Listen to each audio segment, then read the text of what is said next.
Shalom semua, kembali lagi kita masuk ke dalam segmen 12 Days of Christmas Prayer, kolaborasi bersama antara KPA Sydney dan KPA Jakarta untuk mempersiapkan hati kita menyambut Natal tanggal 25 Desember nanti. Hari ini adalah hari yang keempat. Hari ini kita akan merenungkan dan berdoa soal kehidupan finansial kita. Ada banyak buku-buku mengenai finansial yang laku keras, seperti Rich Dad Poor Dad misalnya. Banyak dari kita belajar mengenai bagaimana mengatur keuangan dengan membaca buku-buku seperti itu. Aku pun begitu. Aku baca banyak buku tentang bagaimana mengatur keuanganku. Mungkin gak banyak dari kita yang cari tips mengenai keuangan di dalam Alkitab. Padahal Alkitab juga punya banyak sekali ayat-ayat atau perikop yang mengajarkan kita bagaimana menjadi pengelola uang yang baik. Dalam masa pandemi seperti sekarang, skill kita dalam mengatur keuangan sedang diuji. Aku rasa nggak ada satupun orang di dunia ini yang nggak terkena impact pandemi COVID-19. Ada banyak yang di stand down, diliburkan sementara, ada yang gajinya dikurangi, ada yang kehilangan pekerjaan, ada yang dipecat, lalu kesulitan mencari pekerjaan. Saat penghasilan kita berkurang, kita semakin dituntut untuk mengatur kekayaan yang kita punya lebih baik lagi. Kalau tabungan kita berkurang karena penghasilan kita berkurang, bersyukurlah karena berarti kita masih punya tabungan. Bukankah memang kita menabung untuk masa-masa seperti ini?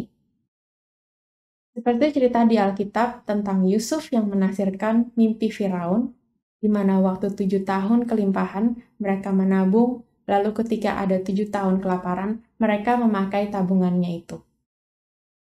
Kalau di masa pandemi ini, pemasukan kita masih lancar, masih bisa kerja seperti biasa, orang tua kita masih mampu biayain semua keperluan kita harus bersyukur. Look around and you will realize how blessed you are.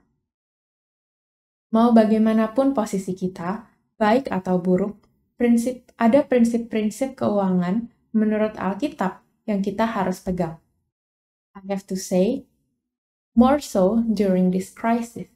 Karena inilah saat kita diuji, apakah kita bisa dipercaya atau tidak. Satu yang paling penting yang aku mau ingatkan kita semua di sini adalah perpuluhan. Perpuluhan adalah mempersembahkan 10% dari penghasilan kita ke tempat di mana kita mendapatkan firman Tuhan. Kenapa ini penting? Padahal lagi susah, kok ini malah diajar suruh kasih persembahan? Perpuluhan adalah act of faith. Ini adalah bukti dari iman kita bahwa kita percaya bahwa uang yang kita dapat adalah dari Tuhan.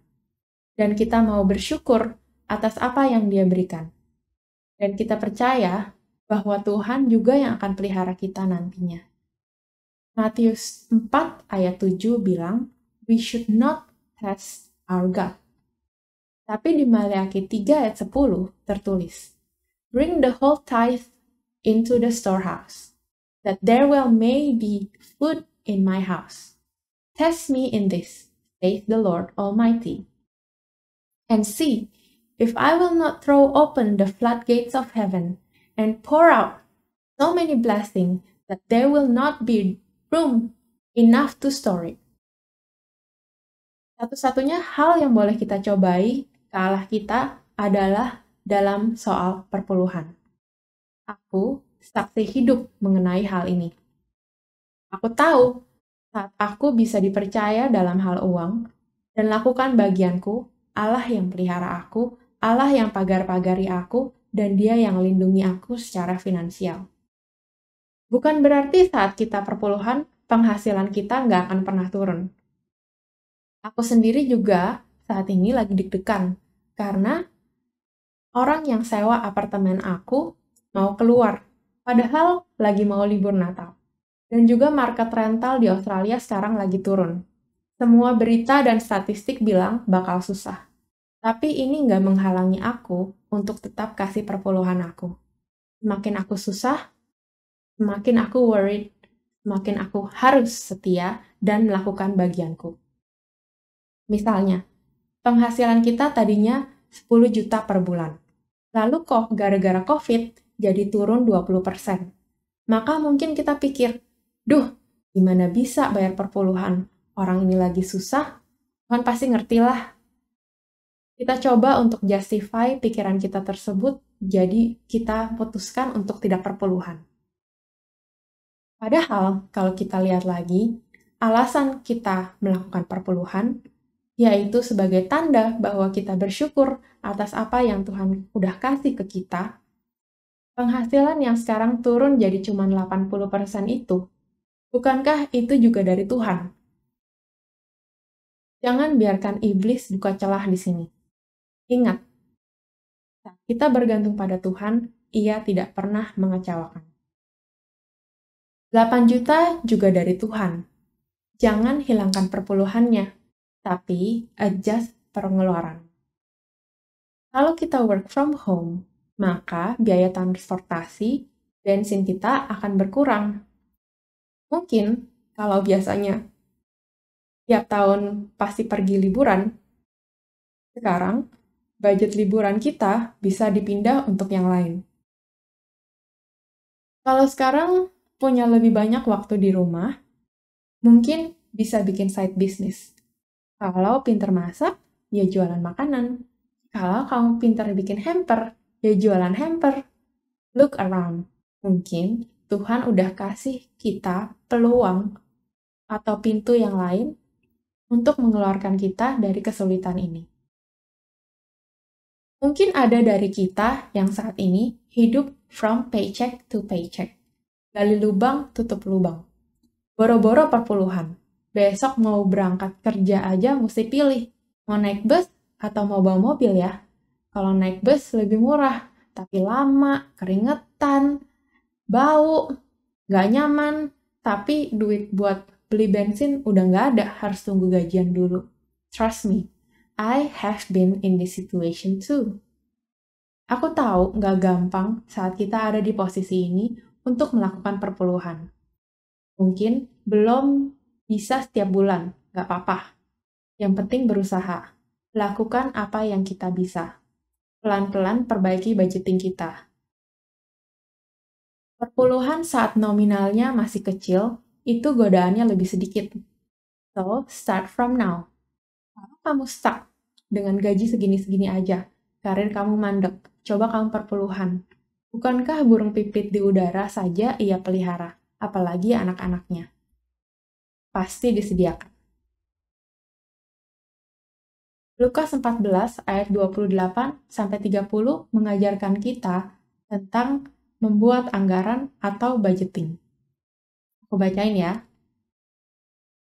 Sebab siapakah di antara kamu yang kalau mau mendirikan sebuah menara, tidak duduk dahulu membuat anggaran biayanya? Kalau cukup uangnya untuk menyelesaikan pekerjaan itu. Supaya jikalau ia sudah meletakkan dasarnya dan tidak dapat menyelesaikannya, jangan-jangan semua orang yang melihatnya mengejek dia, sambil berkata, orang itu mulai mendirikan, tetapi ia tidak sanggup menyelesaikannya.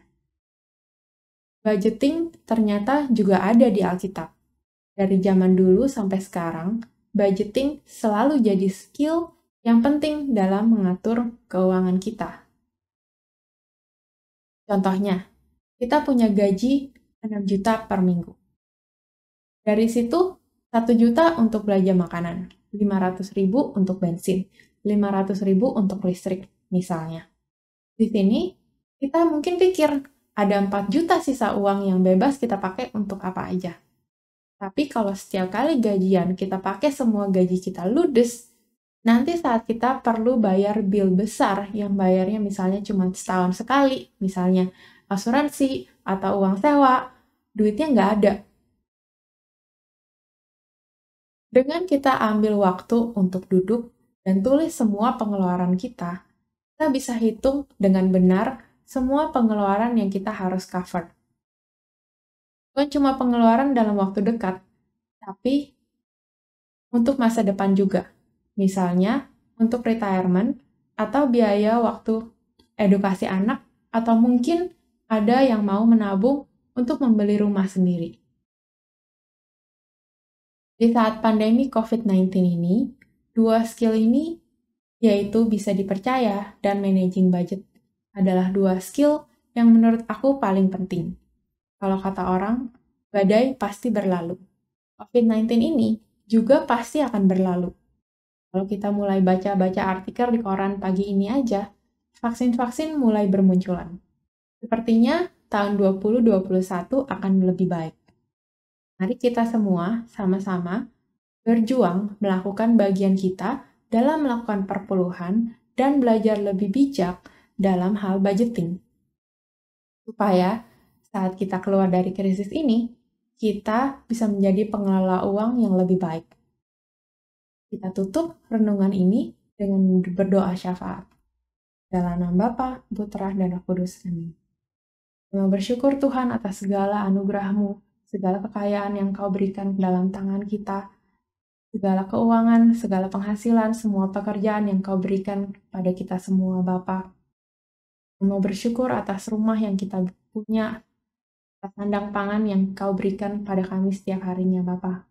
Kami percaya semua yang baik dalam kehidupan kita semuanya berasal dari Engkau. Dan oleh karena itu, Bapa, kami mau berdoa, Bapa, biar Kau selalu dapati kami, dapat dipercaya, Tuhan. Kami mau melakukan bagian kami. Sebagaimana Kau sudah berkati kami sedemikian rupa, Tuhan. Biar Kau dapati kami bisa dipercaya dalam hal perpuluhan, Tuhan. Kami mau lakukan bagian kami, Bapa. Dan biar Kau yang jaga terus, Tuhan. Biar Kau yang pagar-pagari segala pundi-pundi finansial kami, Tuhan. Dan kami tahu saat kami melakukan bagian kami, Kau adalah setia dan adil dan Kau tidak pernah mengecewakan. Mau lakukan perpuluhan kami, Tuhan, sebagai bukti iman bahwa kami berserah padamu, Tuhan. Kaulah pengharapan kami. Kami nggak berharap pada manusia, kami nggak berharap sama bos kami nggak berharap sama orang yang ada di bumi ini, Tuhan. Tapi kamu berharap hanya padamu, Allah kami yang berkuasa. Kami juga berdoa, Bapa, biar Kau dapati kami semakin hari semakin bijak dalam hal pengaturan anggaran pengeluaran kami, Bapa. Biar saat sebelum tahun ini berakhir, Bapa, biar Kau berikan kami waktu untuk duduk diam, ambil waktu untuk mengatur anggaran pengeluaran kami, untuk atur budgeting kami, Tuhan, biar kami bisa mengawali tahun 2021 nanti dengan budgeting yang lebih baik, Tuhan. Kami mau belajar bijak, Tuhan, biar Kau bisa dapati kami bisa dipercaya, Bapa. Biar kami juga bisa Kau pakai untuk jadi perpanjangan tangan-Mu, Tuhan. Biar kami nggak cuman ambil, Tuhan. Kami nggak cuman terima aja, biar kami bisa kasih, Tuhan, apa yang Kau telah berikan kepada kami dalam bentuk finansial, Tuhan.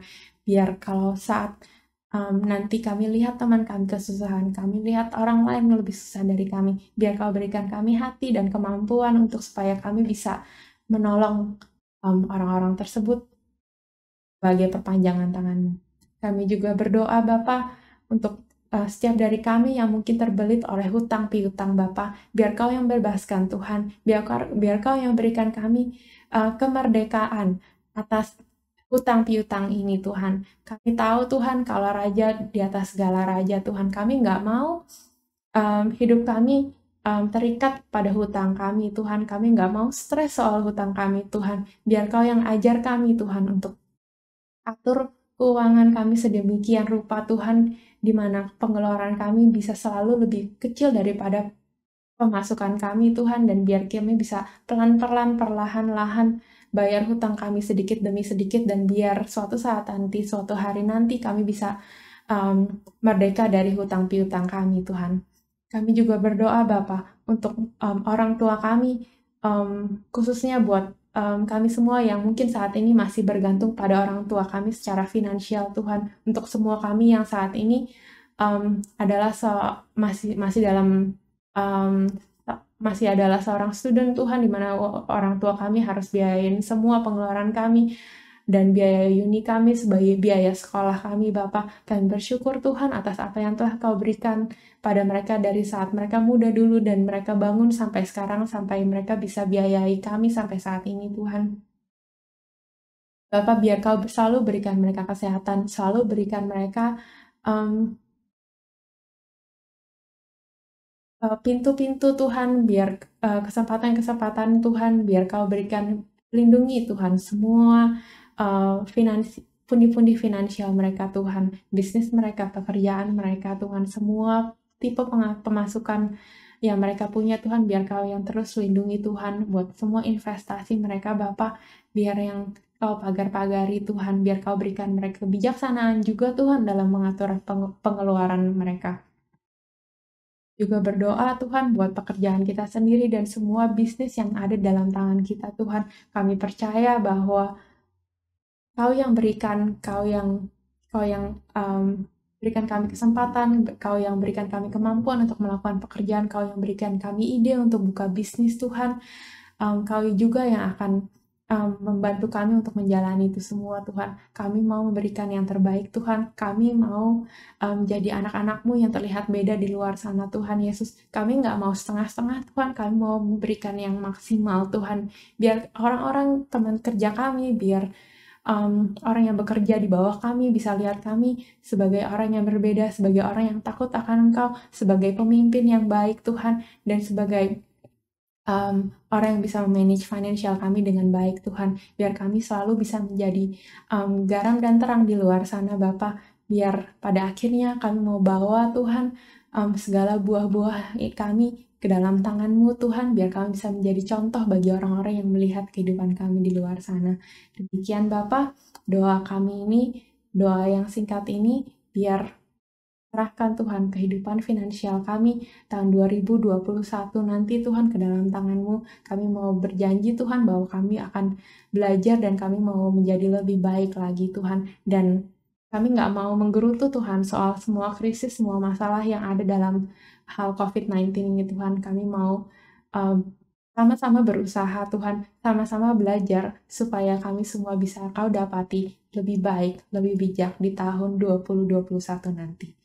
Biar segala kemuliaan hanya kepada dalam nama Bapa, Putra, dan Roh Kudus, seperti dalam permulaan, sekarang, selalu, dan sepanjang segala masa. Amin. Dalam nama Bapa, Putra, dan Roh Kudus. Amin.